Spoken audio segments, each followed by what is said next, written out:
Hello and welcome to Raj academy. और आज इस वीडियो में हम लोग देखेंगे एडिटोरियल करंट अफेयर्स जो कि बिल्कुल नया आया हुआ है, बिल्कुल फ्रेश है। ओलंपिक बीच में ऐड है और ये वार्षिकी 2024 है जो कि आने वाले सभी एग्जाम के लिए बहुत महत्वपूर्ण है। इसमें सितंबर 2023 से लेकर अगस्त 2024 तक के सभी कंटेंट दिए हुए हैं। लास्ट में 15 प्रैक्टिस सेट भी इसमें दिए हुए हैं, लेकिन हम लोग इसको ऐसा नहीं है कि कहीं से कोई टॉपिक उठा के पढ़ लेंगे। डेली हम लोग टारगेट रखेंगे 1 से लेकर 5 पेज तक। 1 से लेकर 5 पेज तक डेली हम लोग 5-5 पेज पढ़ेंगे और एक टाइम आएगा बुक भी खत्म हो जाएगा और याद भी रहेगा। एक दिन में पूरा बुक खत्म करेंगे, मैराथन लाएँगे, किसी को याद भी नहीं होगा, ना हमको याद होगा, ना आपको याद होगा, किसी को कुछ समझ में भी नहीं आएगा, बस वो वीडियो चलेगा, मेरा व्यू जाएगा, आपका कुछ उसमें फ़ायदा नहीं होगा। तो हमको ऐसा नहीं करना है। डेली हम लोग 5 पेज ही पढ़ेंगे, लेकिन अच्छे से पढ़ेंगे, याद करके पढ़ेंगे, ठीक है? तो चलिए हम शुरू करते हैं यहाँ पे। सबसे पहले यहाँ पे दिया रहता है फटाफट 100, तो हम लोग फटाफट 100 को देख लेते हैं। ओके, ज़ूम करते हैं सबसे पहले। अगर आप लोग को चैनल अच्छा लगता है तो आप लोग सब्सक्राइब कर लीजिए, बाकी कोई बात नहीं। चलिए ठीक है, यहाँ पे देख लेते हैं। सबसे पहले फटाफट 100 में राष्ट्रीय खबर को देखते हैं। यहाँ पे बोल रहा है भारत के चौथे विश्व शिल्प शहर का दर्जा किसे दिया गया है? चौथे विश्व शिल्प शहर श्रीनगर को दिया गया है। और बाकी के 3 कौन है? जयपुर, मलप्पुरम और मैसूर है, बाकी के 3 याद रखिएगा। यूनेस्को ने केरल के किस शहर को भारत का पहला सिटी ऑफ लिटरेचर घोषित किया है? केरल के किस शहर को भारत का पहला है, ठीक है, सिटी ऑफ लिटरेचर घोषित किया है? कोझिकोड को। प्लास्टिक कचरे से सड़क बनाने वाले देश का दूसरा सैन्य स्टेशन कौन बना है? जयपुर सैन्य स्टेशन देश का दूसरा सैन्य स्टेशन बना है जहाँ पे प्लास्टिक के कचरे से सड़क बनाया जा रहा है। और पहला कौन बना है? पहला बना है आपको नारंगी, गुवाहाटी असम में, जो कि पहला सैन्य स्टेशन नारंगी सैन्य स्टेशन बना है जो कि गुवाहाटी असम में स्थित है। चौथा नंबर पॉइंट देख लेते हैं। किस उच्च न्यायालय ने अपने महिला कर्मचारियों के लिए मासिक धर्म अवकाश नीति लागू किया है? मासिक धर्म अवकाश नीति लागू करने वाला उच्च न्यायालय जो है वह सिक्किम उच्च न्यायालय है, आपको याद रखना है। एक ही सत्र में माउंट एवरेस्ट और माउंट लोहत्सो को पर 2 बार चढ़ाई करने वाले विश्व के पहले व्यक्ति कौन बने हैं? सत्यदीप्त गुप्ता बने हैं। कौन बने हैं? सत्यदीप्त गुप्ता। 55 वर्ष की आयु में माउंट एवरेस्ट फतह करने वाली सबसे बुजुर्ग भारतीय महिला कौन बनी है? ज्योति रात्रे बनी है, जो कि मध्य प्रदेश की रहने वाली हैं। देश के सबसे ऊंची सुरंग के रूप में आधिकारिक मान्यता किसे दिया गया है? सेला सुरंग को दिया गया, जो अरुणाचल प्रदेश में स्थित है। भारतीय सेना की पहली महिला हेलीकॉप्टर पायलट कौन बनी है? सब लेफ्टिनेंट अनामिका वी राजीव भारतीय नौसेना की पहली महिला हेलीकॉप्टर पायलट बनी है, जिनका नाम है अनामिका बी राजीव।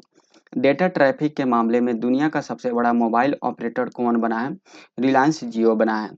अमेरिकी मैगजीन न्यूज़वीक के कवर पेज पर छपने वाले दूसरे भारतीय प्रधानमंत्री कौन बने हैं? नरेंद्र मोदी बने। कहाँ पे? अमेरिकी मैगजीन न्यूज के वीक के कवर पेज पे। भारत का पहला tri service common defence station कहाँ बनाए जाने की घोषणा की गई है? मुंबई में। कार्गो प्रबंधन के मामले में भारत का सबसे बड़ा बंदरगाह कौन बन गया है? पारादीप बंदरगाह, जो कि उड़ीसा में स्थित है, और यह कार्गो प्रबंधन के मामले में भारत का सबसे बड़ा बंदरगाह बन गया है। भारत किस राज्य में 5200 वर्ष पुराने हड़प्पा बस्ती की खोज की गई है? तो भारत के किस राज्य में की गई है? कच्छ में की गई है। कच्छ में की गई है, और कच्छ कहाँ पे स्थित है? गुजरात में। लक्षद्वीप की कवरती द्वीप पर एक शाखा खोलने वाला, ठीक है, भारत का पहला निजी बैंक कौन बना है? एचडीएफसी बैंक बना है। यानी एचडीएफसी पहला ऐसा निजी बैंक बना है जो लक्षद्वीप के कवरती द्वीप पर एक शाखा ओपन किया है, यानी अपने ब्रांच ओपन किया है। प्रधानमंत्री जन आरोग्य योजना के तहत 5 करोड़ आयुष्मान कार्ड जारी करने वाला देश का पहला राज्य कौन बन गया? उत्तर प्रदेश बन गया है। किस अस्पताल ने भारत का पहला आयुर्वेदिक कैफे सोमा खोला है? भारत का पहला आयुर्वेदिक कैफे सोमा किस अस्पताल के द्वारा खोला गया है? महर्षि आयुर्वेद अस्पताल शालीमार बाग नई दिल्ली में ओपन किया गया है, ठीक है। नेक्स्ट क्वेश्चन देख लेते हैं। एक सेकेंड। भारत की पहली तरलीकृत प्राकृतिक गैस यानी एलएनजी संचालित बस का उद्घाटन किस राज्य में किया गया? महाराष्ट्र में किया गया है। कहाँ पे किया गया? महाराष्ट्र में किया गया। किस नगर निगम द्वारा तरल अपशिष्ट जल प्रबंधन के लिए एशिया का पहला प्रमाणित ग्रीन म्यूनिसिपल बॉन्ड जारी किया है? वडोदरा नगर निगम के द्वारा जारी किया गया। भारत का पहला सरकारी स्वामित्व वाला ओटीटी प्लेटफॉर्म सी स्पेस किस राज्य ने लॉन्च किया है? सी स्पेस केरल ने लॉन्च किया है, ठीक है। ठीक है, आपको याद रखना। मेघालय भी अपना पहला जो है वह ओटीटी प्लेटफॉर्म लॉन्च किया है। कौन? मेघालय ने, ठीक है, आपको याद रखना है। नेक्स्ट देख लेते हैं हम लोग 20 नंबर क्वेश्चन। अभी हम लोग देख रहे हैं फटाफट 100 डेली हम लोग करेंगे 1 से लेकर 5 पेज तक। किस राज्य सरकार ने महिला कर्मचारियों के लिए 10 दिनों की अतिरिक्त आकस्मिक अवकाश की घोषणा की है? उड़ीसा सरकार ने महिला कर्मचारियों के लिए। भारत की पहली ड्राइवरलेस मेट्रो ट्रेन कहाँ शुरू की जाएगी? बेंगलुरु में शुरू की जाएगी। भारत की पहली battery energy storage system giga factory कहाँ लॉन्च की जाएगी? जम्मू कश्मीर में गीगा फैक्ट्री लॉन्च की जाएगी। नेक्स्ट पॉइंट हम लोग देख लेते हैं। चीन में विश्व बिलियर्ड्स संग्रहालय के द्वारा हॉल ऑफ फेम में किसे शामिल किया गया है? पंकज आडवाणी को शामिल किया गया हॉल ऑफ फेम में। ठीक है, चलिए इसको थोड़ा सा और हम जूम करेंगे और इसको इधर कर देंगे। चलिए नेक्स्ट है, पोर्टल के जरिए बांधों तथा नहरों की पानी का रियल टाइम डेटा आम जनता को प्रदान करने वाला भारत का पहला राज्य कौन बन गया है? भारत का पहला राज्य बना है राजस्थान। विश्व का पहला ओम आकार के शिव मंदिर का उद्घाटन कहाँ किया गया है? राजस्थान के पाली जिले में। भारतीय फार्माकोपिया को मंजूरी देने वाला पहला स्पेनिश भाषी देश कौन बना है? निकारागुआ बना है। नेक्स्ट देख लेते हैं। मानव पशु संघर्ष को राज्य विशिष्ट आपदा घोषित करने वाला भारत का पहला राज्य कौन बना है? केरल बना है। मवेशी तस्करी की समस्या का अंकुश लगाने के लिए जम्मू कश्मीर पुलिस ने किस ऑपरेशन को लॉन्च किया? ऑपरेशन कामधेनु को लॉन्च किया। किसके द्वारा? जम्मू एंड कश्मीर पुलिस के द्वारा लॉन्च किया गया। मिशन पाम ऑयल के तहत भारत की पहली ऑयल पाम प्रोसेसिंग मिल का उद्घाटन कहाँ किया गया है? रोइंग अरुणाचल प्रदेश में किया गया है।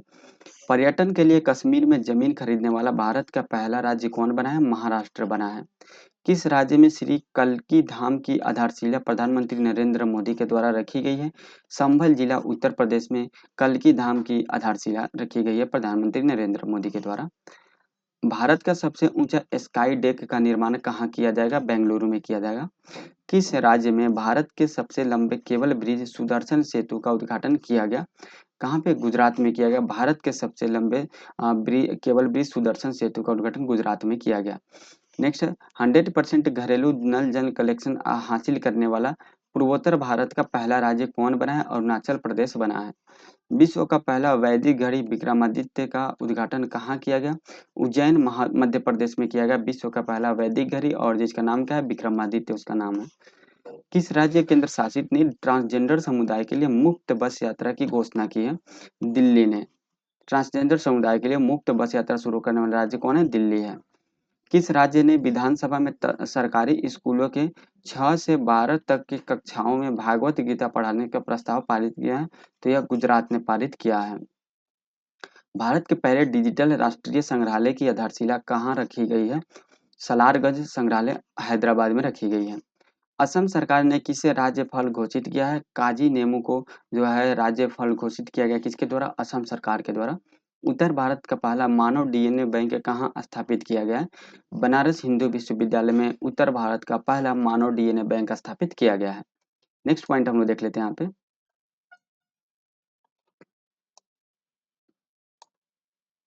एयर इंडिया ने भारत में पायलट प्रशिक्षण को बढ़ावा देने के लिए दक्षिण एशिया का सबसे बड़ा फ्लाइंग ट्रेनिंग स्कूल कहाँ स्थापित किया जाएगा?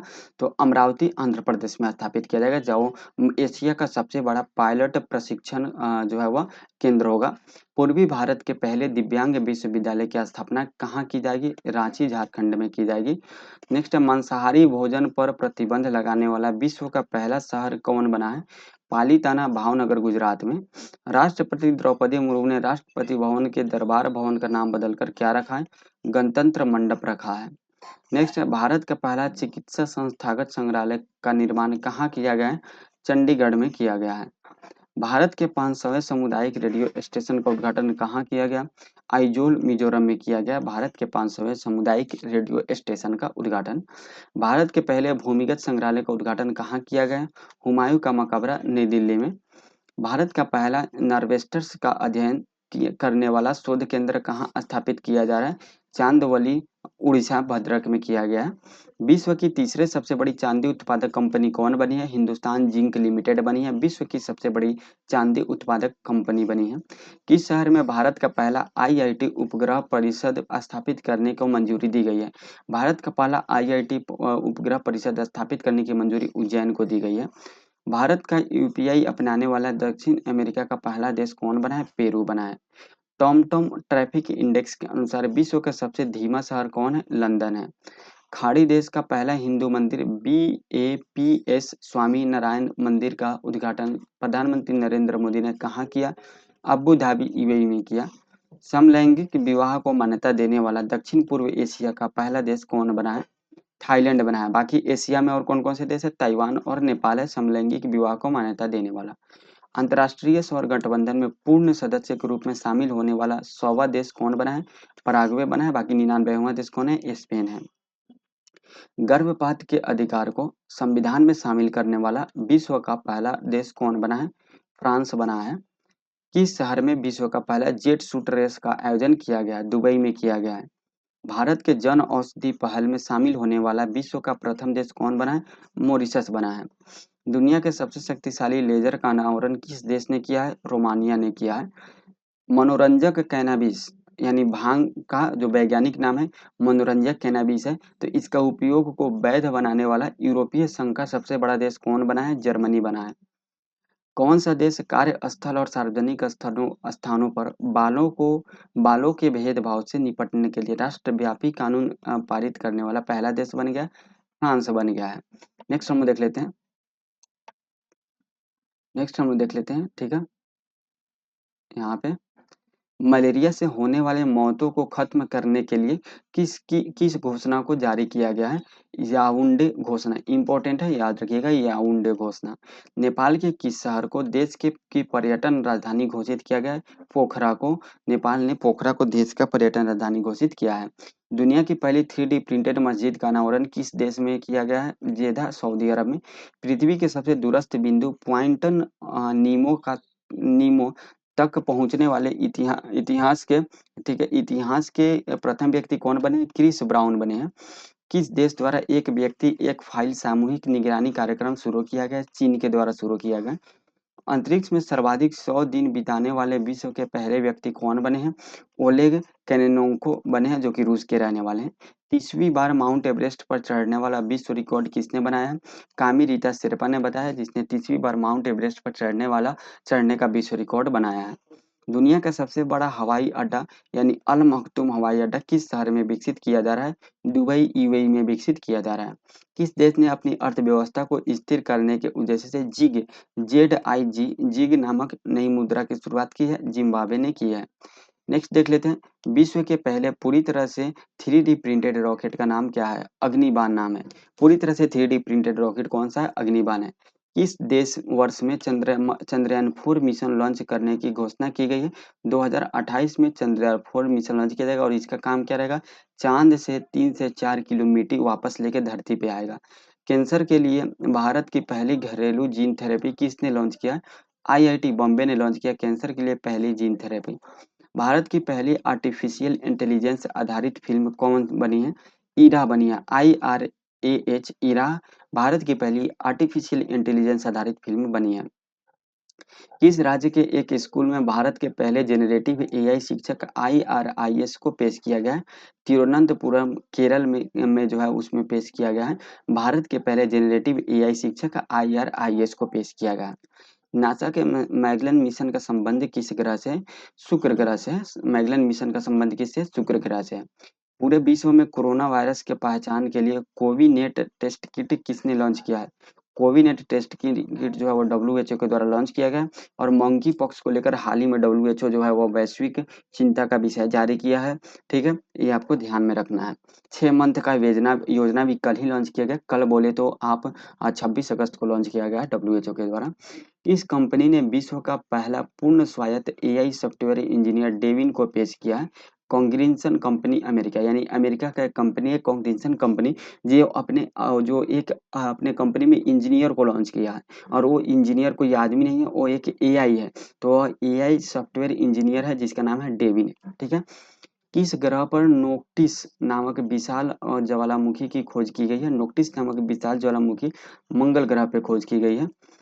चंद्रमा के सुदूर हिस्से से नमूने वापस लाने वाला विश्व का पहला अंतरिक्ष यान कौन बना है? चांग E6 जो अंतरिक्ष यान बना है, जो कि कहाँ का है? जो कि चाइना का अंतरिक्ष यान है, आपको याद रखना है। चलिए पर्यावरण और पारिस्थितिकी से संबंधित देख लेते हैं। किस कंपनी ने विश्व की पहली सीएनजी बाइक लॉन्च करने की घोषणा की है? बजाज ऑटो विश्व की पहली सीएनजी बाइक की घोषणा की है। याद रखिएगा यहाँ पे सीएनजी की बात की जा रही है। हवा से कार्बन डाइऑक्साइड सोखने वाला विश्व का सबसे बड़ा प्लांट मैमथ को किस देश ने लॉन्च किया? आइसलैंड ने लॉन्च किया। एक मैमथ जो है एक प्लांट का नाम है जो कि हवा से कार्बन डाइऑक्साइड को क्या करेगा, सोखेगा। और ये कहाँ पे, किस देश के द्वारा? तो आइसलैंड के द्वारा यहाँ पे लॉन्च किया गया, आइसलैंड के द्वारा ये लगाया गया है। नेक्स्ट हम लोग देख लेते हैं यहाँ पे 83 नंबर। बोल रहा है विश्व का पहला गिद्ध का संरक्षण एवं प्रजनन केंद्र कहाँ स्थापित किया जा रहा है? महाराजगंज उत्तर प्रदेश में स्थापित किया जा रहा है। भारत ने किस वर्ष तक परमाणु ऊर्जा क्षमता को 1 लाख मेगावाट तक बढ़ाने का लक्ष्य निर्धारित किया है? 2047 तक यहाँ पे हम लोग परमाणु ऊर्जा से 1 लाख मेगावाट बिजली उत्पादित करेंगे। भारत की सबसे बड़ी जलवायु घड़ी को कहाँ स्थापित किया गया है? सीएसआईआर के मुख्यालय भवन नई दिल्ली में भारत की पहली सबसे बड़ी जलवायु घड़ी स्थापित की गई है। माउंट एवरेस्ट पे चढ़ने वाली भारत की सबसे कम उम्र की पर्वतारोही कौन बनी है? काम्या कार्तिकेयन बनी है, जो कि मुंबई के रहने वाली है। काम्या कार्तिकेयन कौन है? तो भारत की सबसे कम उम्र की पर्वतारोही है जो माउंट एवरेस्ट पे चढ़ी है। विश्व की तीसरा सबसे बड़ा सौर ऊर्जा उत्पादक देश कौन बना है? भारत बना है। पारिस्थितिकी तंत्र के विकास के लिए सकल पर्यावरण उत्पादन यानी जीईपी सूचकांक जारी करने वाला भारत का पहला राज्य कौन बना है? उत्तराखंड बना है, जिसने पारिस्थितिकी तंत्र के विकास के लिए सकल पर्यावरण उत्पादक सूचकांक जारी किया है। किस राज्य सरकार ने अपने राज्य में हरित आवरण बढ़ाने तथा पुराने पेड़ों के संरक्षण हेतु उपवन योजना और हेरिटेज ट्री एडॉप्शन योजना की शुरुआत की है? उत्तर प्रदेश ने शुरुआत की है। किस राज्य सरकार ने आपदा प्रबंधन क्षमताओं को बढ़ाने के लिए, ठीक है, आपदा प्रबंधन क्षमताओं को बढ़ाने के लिए डिजिटल प्लेटफॉर्म आपदा रिपोर्टिंग और सूचना प्रबंधन प्रणाली की शुरुआत की है? असम के द्वारा शुरुआत किया गया है। नेक्स्ट देख लेते हैं खेलकूद से संबंधित। पेरिस ओलंपिक 2024 के लिए मशाल वाहक किसे चुना गया? अभिनव बिंद्रा को चुना गया है।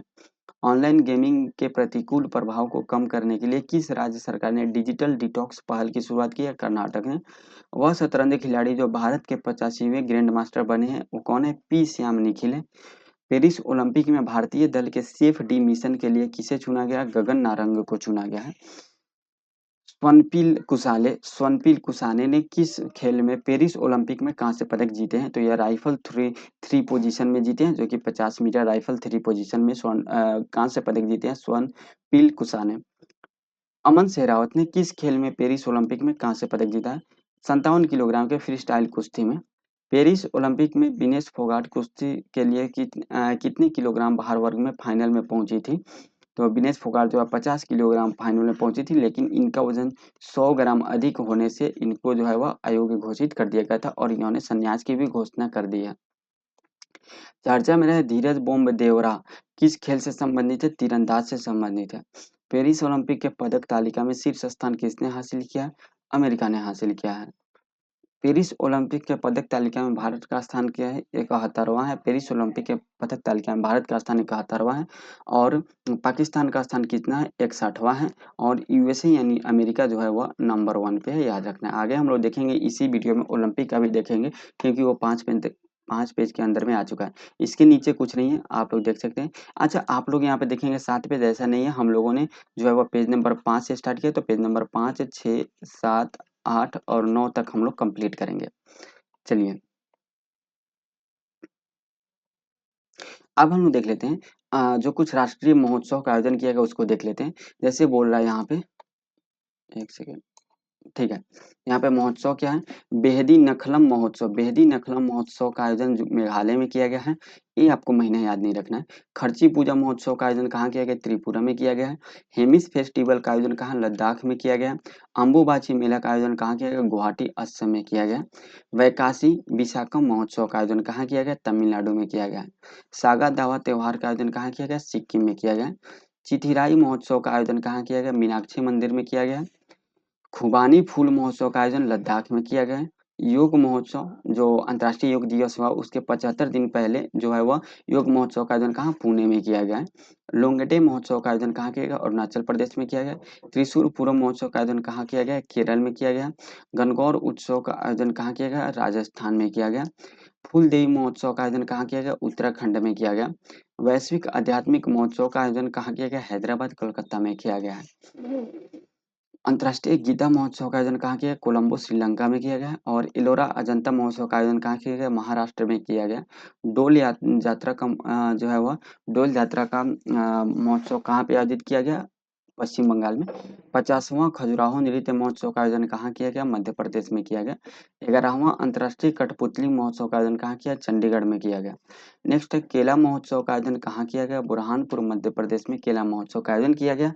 चापचार कूट महोत्सव का आयोजन कहाँ किया गया है? मिजोरम में। सूरज कुंड शिल्प मेला का आयोजन फरीदाबाद हरियाणा में किया गया है। पक्के पग्गा हॉर्नबिल महोत्सव का आयोजन कहाँ किया गया? अरुणाचल प्रदेश में किया गया। काला घोड़ा काला महोत्सव का आयोजन कहाँ किया गया? मुंबई में। और अंतर्राष्ट्रीय उच्च महोत्सव का आयोजन कहाँ किया गया? बीकानेर राजस्थान में किया गया। ये बहुत ही इंपॉर्टेंट है, बहुत सारे एग्जाम में क्वेश्चन आया हुआ है। राष्ट्रीय युवा महोत्सव यानी 27वां संस्करण का आयोजन कहाँ? नासिक महाराष्ट्र में किया गया। ठीक है। चंदूबी महोत्सव का आयोजन कहाँ पे किया गया? असम में किया गया। और गंगा सागर मेला का महोत्सव कहाँ किया गया? पश्चिम बंगाल में किया गया। ठीक है। रुसोमा ऑरेंज फेस्टिवल का आयोजन कहाँ किया गया? नागालैंड में। ठीक है।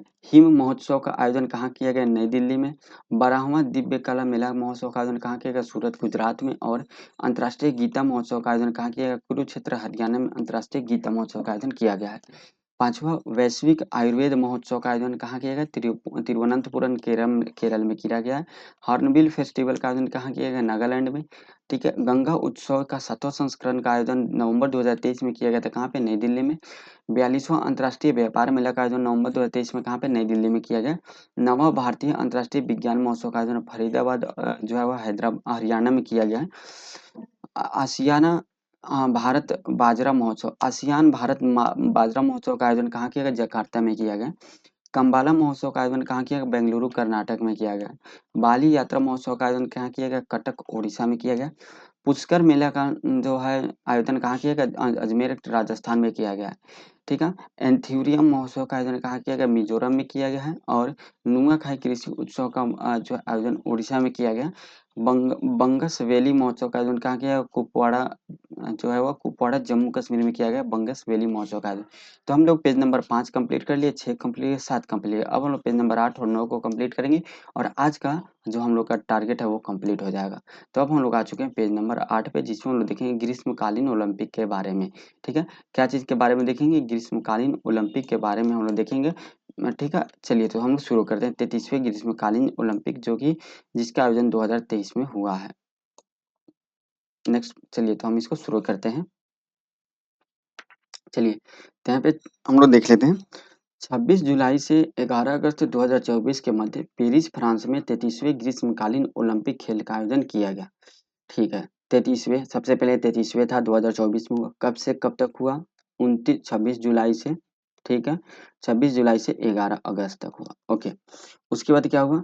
इसमें हैंडबॉल, फुटबॉल और रग्बी जो ये 3 खेल थे। कौन-कौन? हैंडबॉल, फुटबॉल और रग्बी, ये 3 खेल 24 जुलाई से ही शुरू हो गए थे। ये आपको याद रखना है। ठीक है। ओके। चलिए नेक्स्ट देख लेते हैं।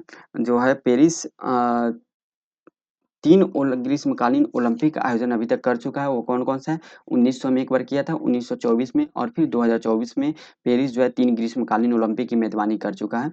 और पहला शहर बना, दूसरा शहर दूसरा शहर बन गया है। ऐसा पेरिस दूसरा शहर बन गया है जो 3 ग्रीष्मकालीन ओलंपिक का आयोजन किया है। एक बार 1900 में, एक बार 1924 में, फिर 2024 में। फिर पहला शहर कौन है? तो पहला शहर है लंदन।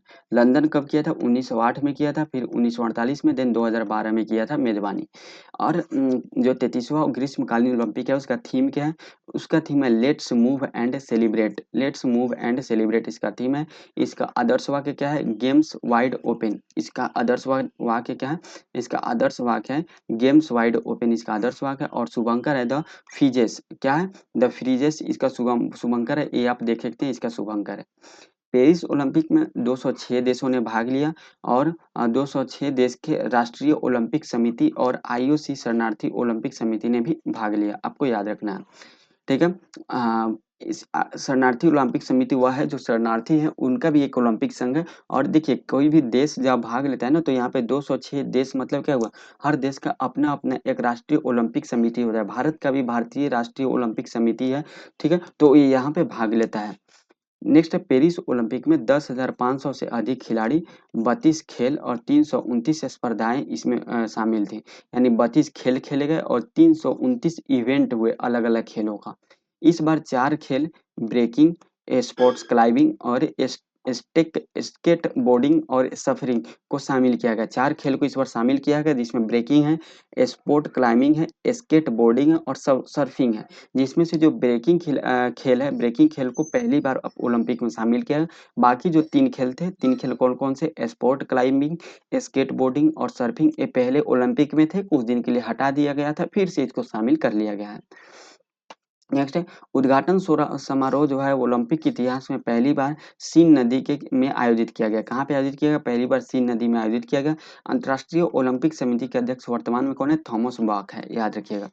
नेक्स्ट हम लोग देख लेते हैं, इसमें पेरिस ओलंपिक में ना बहुत सारे विश्व रिकॉर्ड बने हैं, तो इस रिकॉर्ड को हम लोग देख लेते हैं। जैसे बॉबी फीके जो है पुरुषों की 1500 मीटर फ्रीस्टाइल तैराकी स्पर्धा में 14 मिनट 30 सेकेंड 30.67 मिनट के समय के साथ नया रिकॉर्ड बनाया। यानी 14 मिनट 30.67 सेकेंड में इन्होंने नया रिकॉर्ड बनाया है 1500 मीटर फ्रीस्टाइल तैराकी में, आपको याद रखना है।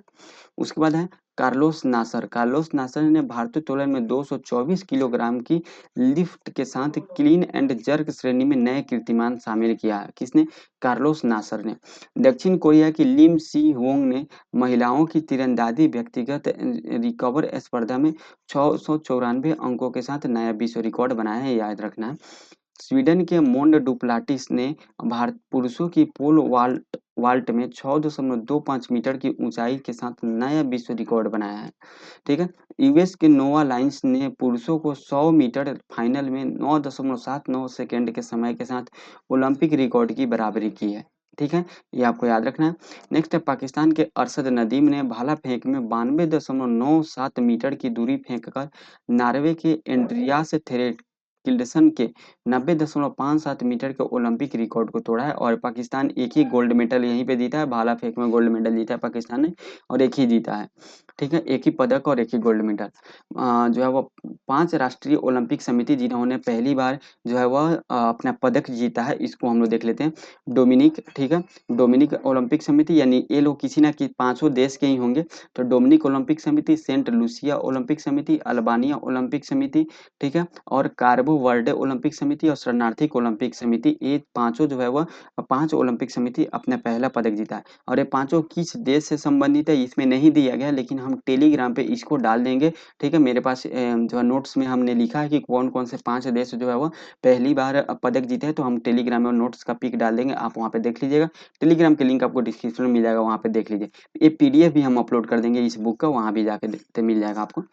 ब्रेकिंग यानी ब्रेक डांस के उद्घाटन खेल में कनाडा के फिल विजार्ड और जापान के आमी यूसा ने क्रमशः पुरुष एवं महिला वर्ग में स्वर्ण पदक जीता है, याद रखिएगा। ब्रेकिंग पहली बार ऐड किया गया है ब्रेक डांस खेल, और इसमें फिल विजार्ड जो है वह कनाडा के रहने वाले जिन्होंने स्वर्ण पदक जीते पुरुष में, और आमी यूसा जापान की रहने वाली जिन्होंने महिला वर्ग में स्वर्ण पदक जीता है। सर्बिया के टेनिस खिलाड़ी नोवाक जोकोविच ने कार्लोस अल्काराज को हराकर पेरिस ओलंपिक 2024 में अपना पहला ओलंपिक स्वर्ण पदक जीता है। 11 वर्ष 11 महीने के स्केट बोर्डर झेंग हाओ हाओ ने भाग लेने वाले सबसे कम उम्र के ओलंपियन बने हैं। हाओ हाओ कौन है? हाओ हाओ चाइना के हैं, जिन्होंने सबसे कम उम्र में ओलंपिक में भाग लेने वाले के ओलंपियन बने मात्र 11 वर्ष 11 महीने में। घुड़सवारी में स्पेन के 65 वर्षीय जुआन एंटोनियो और जिमेनेज काबो को भाग लेने वाले सबसे उम्रदराज ओलंपियन कौन बने? यानी जुआन एंटोनियो और जिमेनेज कोबो जो है वह सबसे उम्रदराज व्यक्ति बने हैं जो कि ओलंपिक में भाग लिए हैं। इनका उम्र 65 वर्ष का है और ये किस देश से संबंधित है? स्पेन से संबंधित है। नेक्स्ट हम लोग देख लेते हैं यहाँ पे। अब भारत के देख लेते हैं, पेरिस ओलंपिक में भारत का क्या योगदान रहा है। सबसे पहले बात करें उद्घाटन समारोह में ध्वजवाहक कौन रही है, तो पीवी सिंधु और शरत कमल रहे हैं उद्घाटन समारोह में।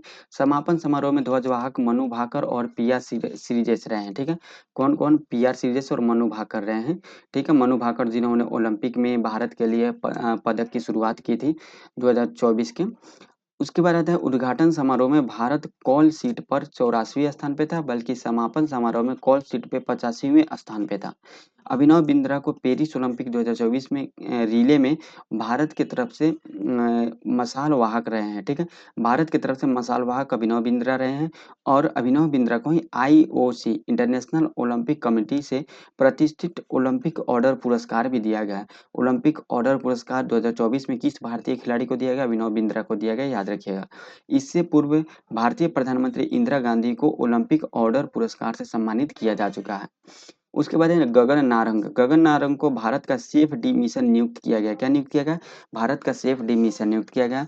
पेरिस ओलंपिक के लिए भारत का हैशटैग क्या था? हैच चीर फॉर भारत था। भारतीय दल में 117 एथलीट थे, जिनमें 70 पुरुष और 47 महिलाएं शामिल थी। भारत ने 69 स्पर्धाओं में 16 खेलों में भाग लिया। ठीक है, पेरिस ओलंपिक में पदक विजेता भारतीय खिलाड़ी की सूची। ठीक है, यहाँ पे नाम दिए गए और उनका यहाँ पे पदक जीत दिया गया, कौन सा पदक जीते हैं। जैसे नीरज चोपड़ा, यह किस राज्य से संबंधित है? हरियाणा से, और पुरुषों के भाला फेंक में इन्होंने रजत पदक जीते हैं। मनु भाकर किस कहाँ से संबंधित है? हरियाणा से ही संबंधित है और इन्होंने महिलाओं के 10 मीटर एयर पिस्टल में कांस्य पदक जीती है। मनु भाकर, सरबजीत सिंह जो है वो मिश्रित टॉप 10 मीटर एयर पिस्टल में कांस्य पदक जीते हैं और ये दोनों हरियाणा से संबंधित है। नेक्स्ट है स्विनपिल कुसाले महाराष्ट्र से संबंधित है और 50 मीटर राइफल थ्री पोजीशनिंग में कांस्य पदक जीते हैं।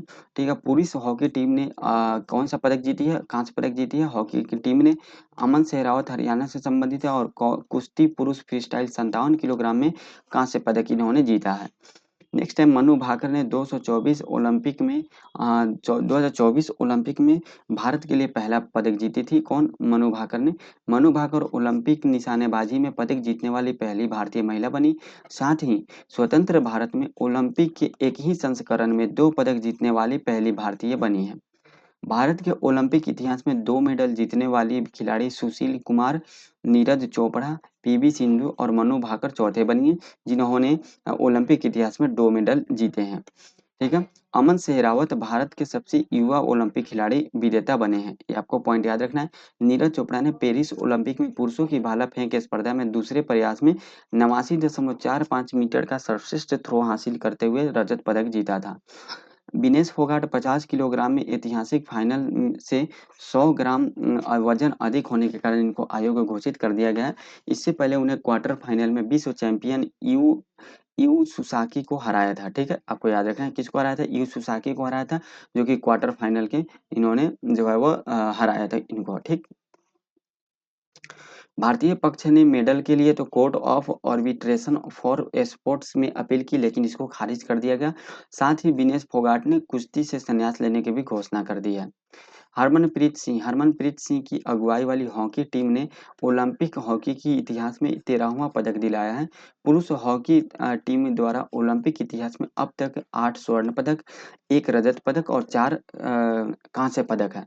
और ये 8 जो स्वर्ण पदक है इसमें 2 बार हैट्रिक है, यानी लगातार 3 साल 2 बार इसमें स्वर्ण पदक जीता गया है। ठीक है, आप याद रखिए कि 2 बार हैट्रिक भी है इसमें।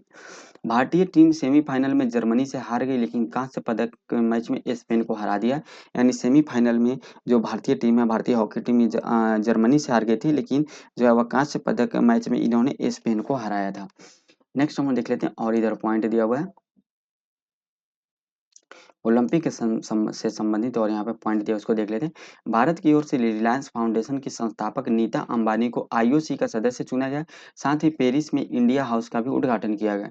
स्पोर्ट्स ब्रांड प्यूमा इंडिया ने पेरिस ओलंपिक 2024 में भारतीय दल के आधिकारिक फुटवियर के लिए भारतीय ओलंपिक संघ के साथ साझेदारी की है। अदानी ग्रुप को पेरिस ओलंपिक 2024 में भारतीय टीम के लिए मुख्य प्रायोजक घोषित किया गया है। भारतीय टेनिस खिलाड़ी रोहन बोपन्ना और हॉकी गोलकीपर पीआर सीरीजेस ने पेरिस ओलंपिक 2024 के बाद संन्यास लेने की घोषणा की है। भारतीय सेना ने सेवारत अधिकारी लेफ्टिनेंट कर्नल काबिलियन शाही अशोक पेरिस ओलंपिक 2024 में भारत की ओर से मुक्केबाजी में सबसे युवा ओलंपिक रेफरी बन गए हैं। ठीक है, ज्योति यराजी ओलंपिक में 100 मीटर बाधा दौड़ में हिस्सा लेने वाली प्रथम भारतीय महिला खिलाड़ी होंगी। भारतीय ध्वजवाहक अविनाश सावले 3000 मीटर स्टीपल चेज के फाइनल में 11वें स्थान पर रहे हैं।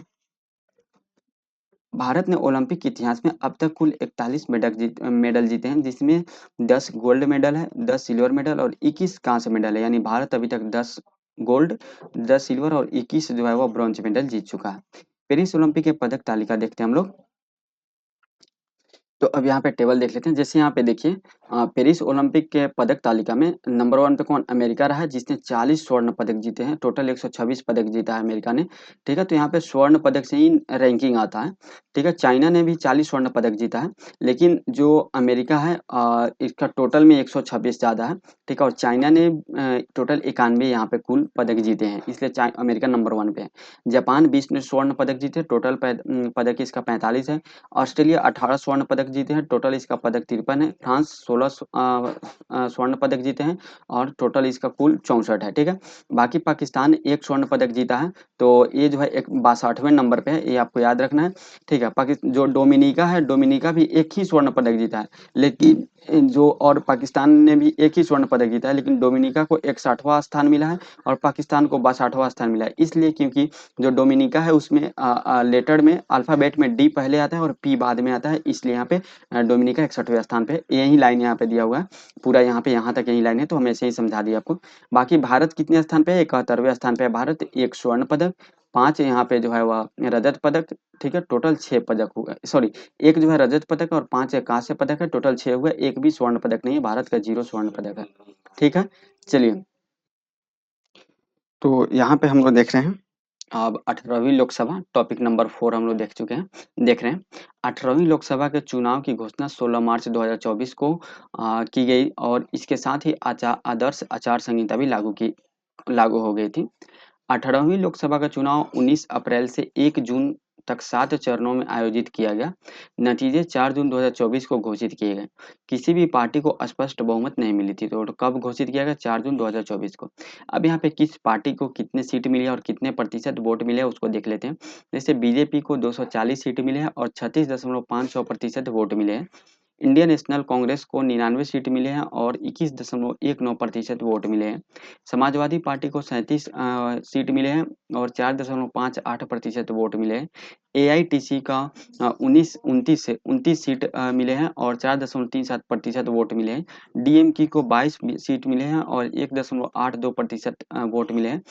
टीडीपी को 16 सीट मिले हैं और 1.98% वोट मिले हैं। जेडीयू को 12 सीट मिले हैं और 1.25% वोट यहाँ पे मिले हैं।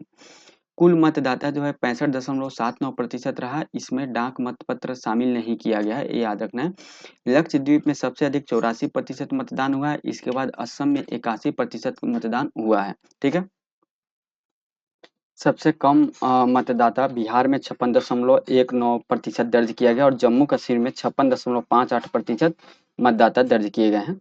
ठीक है, चुने गए सांसदों की औसत आयु 56 वर्ष है और 3 सांसद 25 वर्ष के हैं और 3 सांसद जो है 25 वर्ष के हैं और सबसे उम्रदराज सांसद डीएमके के टी आर बालू 82 वर्ष के हैं और वर्तमान में 83 वर्ष के हो चुके हैं। ठीक है, कुल 74 महिला सांसद विजयी घोषित की गई है, जो विगत लोकसभा चुनाव 2019 के 78 महिला संसद से 4 कम है। ओके, नेक्स्ट है 2019 के लोकसभा में जीते हुए 216 सांसद मौजूदा संसद में भी चुने गए हैं। ठीक है, 18वीं लोकसभा में 46% सांसदों का आपराधिक मामले दर्ज हैं। इस लोकसभा में 7 निर्दलीय सांसद, 24 मुस्लिम और 3 बौद्ध सांसद शामिल हैं। ठीक है, 18वीं लोकसभा चुनाव के वोटों की गिनती के दौरान इंदौर लोकसभा सीट के द्वारा भारतीय राजनीतिक इतिहास में 3 नए रिकॉर्ड बनाए गए हैं। सबसे पहला रिकॉर्ड यह है कि भाजपा प्रत्याशी शंकर लालवानी द्वारा सर्वाधिक 12,26,751 वोट प्राप्त किए गए। शंकर लालवानी द्वारा अपने प्रतिद्वंदी बसपा के संजय सोलंकी को सर्वाधिक वोटों के अंतर 11,75,092 से पराजित किया गया और इंदौर लोकसभा सीट के लिए सर्वाधिक 2,18,674 वोट नोटा प्राप्त हुए। यह अब तक के किसी भी लोकसभा या विधानसभा चुनाव में नोटा के मिले सर्वाधिक मत है। ठीक है, और इससे पहले कौन सा रिकॉर्ड था, इससे पहले का जो रिकॉर्ड था वह था 51,660 मत का, जो 2019 में गोपालगंज में ये रिकॉर्ड बना था। सूरत से भाजपा उम्मीदवार मुकेश लाल निर्विरोध चुने गए थे। ठीक है, और श्री नरेंद्र मोदी पंडित जवाहरलाल नेहरू के बाद लगातार तीसरी बार प्रधानमंत्री के रूप में शपथ लेने वाले दूसरे व्यक्ति बने हैं। ठीक है, तो हम लोगों ने आज इसका 5 पेज कंप्लीट कर लिया एडिटोरिया के करंट अफेयर्स का। नेक्स्ट नेक्स्ट जो 5 पेज हम लोग पढ़ेंगे उसमें बजट पढ़ेंगे और आर्थिक सर्वेक्षण पढ़ेंगे, क्योंकि वो 5 पेज के अंतर्गत आ जाएगा, 6-7 पेज चला जाएगा, तो हम लोग उसको दोनों को कंप्लीट करेंगे, ऐसे नहीं छोड़ेंगे, ठीक है। हम लोगों ने यहाँ पे ए ओलंपिक का ए वाला पोर्शन नहीं देखा है, तो इसको हम लोग देख लेते हैं। ओलंपिक का ये वाला पोर्शन हमने नहीं देखा है कि भारत से वो कौन-कौन से खिलाड़ी हैं जो चौथे स्थान पे आए हैं, यानी जो कांस्य पदक से नीचे आ गए हैं। तो फर्स्ट नंबर पे जो आता है वह गोल्ड, सेकंड नंबर पे जो आता है वह रजत और तीसरे नंबर पे कांस्य। लेकिन चौथे स्थान पे कौन-कौन आए हैं? तो चौथे स्थान पर आने वाले खिलाड़ी हैं अर्जुन बाबूता, जो कि 10 मीटर पुरुष एयर राइफल में फाइनल में जो इन्होंने चौथे स्थान पे आए हैं। मनु भाकर महिलाओं के 25 मीटर पिस्टल स्पर्धा में चौथे नंबर पे आई हैं। फिर मीराबाई चानू 199 केजी वजन उठाकर चौथे पोजीशन पर रही हैं। मिश्रित तीरंदाजी में अंकिता भकल और धीरज बोमादेवरा को भी जो है अमेरिका टीम ने हराया है, ये भी चौथे स्थान पर रहे हैं। लक्ष्य सेन कांस्य पदक मैच में मलेशिया के ली जीजिया से हार गए हैं। लक्ष्य सेन ने पुरुष एकल सेमीफाइनल में डेनमार्क के गत ओलंपिक चैंपियन विक्टर एक्सेल्सन से हार गए और वह पुरुष वर्ग में सेमीफाइनल में पहुंचने वाले पहले भारतीय थे, ठीक है। नेक्स्ट हम देखते हैं शूटिंग मिश्रित स्किट टीम महेश्वरी चौहान और अनंतजीत सिंह नरुका चीन से हार गए थे, ठीक है। तो ये लोग चौथे स्थान पर रहे। तो ये जो है पेज नंबर 5, 6, 7, 8, 9 टोटल हम लोग पेज 5 पेज तक कंप्लीट कर लिए हैं। इसका पीडीएफ आपको टेलीग्राम में मिल जाएगा, वहां पे ज्वाइन हो जाइए। मिलते हैं नेक्स्ट वीडियो में। आज की वीडियो को नहीं, तब तक के लिए जय हिंद, जय भारत।